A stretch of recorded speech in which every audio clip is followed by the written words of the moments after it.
Hi, my name's Nelson. I am a grateful, recovered member of Cocaine Anonymous. Ever since the beginning, as far back as I can remember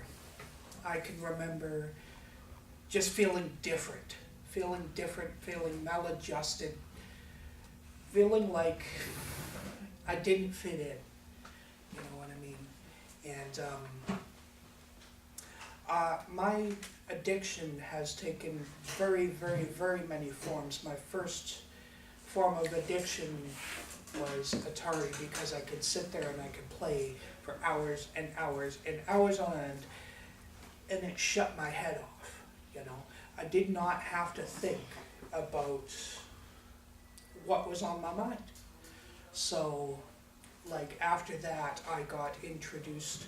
I got the need for money, because then I could go to grade school. I was in grade 4 and 5, and I was up and down the roads picking up pop bottles and beer cans and stuff like that, returning it and going to school with $40, so I could buy people candy and stuff like that. All of a sudden, I've got a whole bunch of new friends. That's kind of the effect that I was going for, because I definitely did not feel like I was like my peers. At the age of 13, I started smoking marijuana and drinking, on weekends, and it progressed very rapidly. And that gave me the feeling that I was going for, because I felt like a part of, everybody was doing it, I was doing it. That was the effect I was going for at the time. At the age of 13, my mother was run over by an RV in the wrong lane, and at that time, I pretty much shut down to the world. My addiction progressed very, very rapidly after that.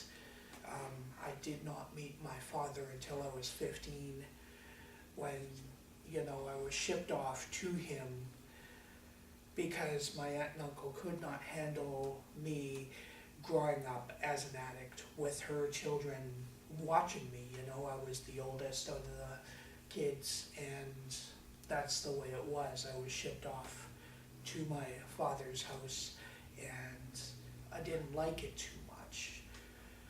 While I was living with my father, he did smoke cocaine, he did crack.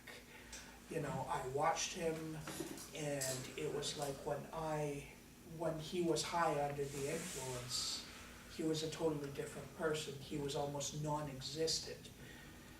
And that was I found that was the effect I would like to go for. I wanted to be absolutely shut down to the world, didn't want to feel a thing, and when I tried it, that was the effect I got as well. The addiction progressed rapidly throughout my teenage years. Like I said, when I was 19, I got an inheritance of $136,000, and 4 months later, I was living under a bridge. I smoked it all, and I was at bottom at that time, but I did not know the resources that I needed to tap into for help. I tried numerous different ways of getting over this addiction. I tried admitting myself to the psych ward. They confused the cocaine psychosis, the cocaine psychosis with schizophrenia, and I enjoyed my stay in the hospital, because they fed me and they gave me drugs. So free drugs I can't argue with. Pretty soon they were releasing me, and I didn't want to go. I tried going to church because I did have some acquaintances who were members of a church in my hometown. I tried that, and, you know, they didn't take too kindly to me getting high in their washroom, you know.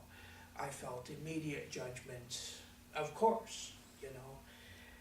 I tried moving away from where I was living, where all my connections were, and I'll tell you, it was a long hitchhike back to town, about 200 kilometers.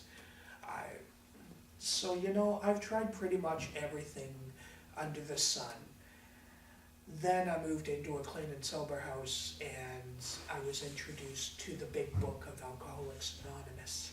I started reading it, and it scared the hell out of me because I identify, you know. It took me about a year before I went to any meetings of Alcoholics Anonymous, but in that year I did read the book a few times, and like I said, it scared me because I did not want to be like I didn't want to be like the stigma that I had about members of Alcoholics Anonymous. I attended my first meeting, and a very good friend of mine was there.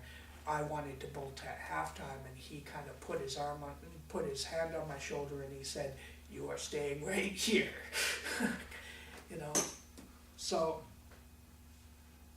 I worked a set of steps, and it was enough to keep me clean and sober for a long time. I did not get the God thing at first, however.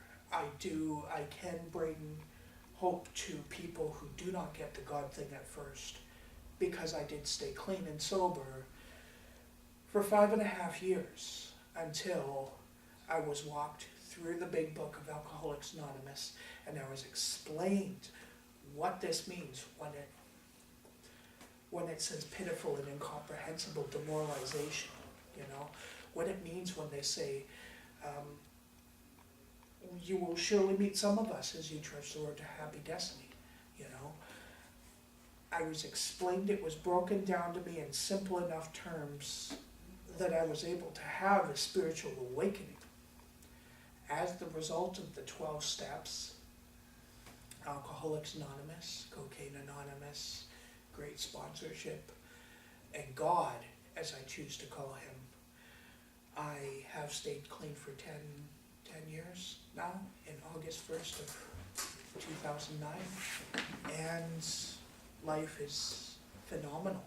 I've been privileged enough to see a lot of people grow up in this fellowship and become responsible, productive members of society.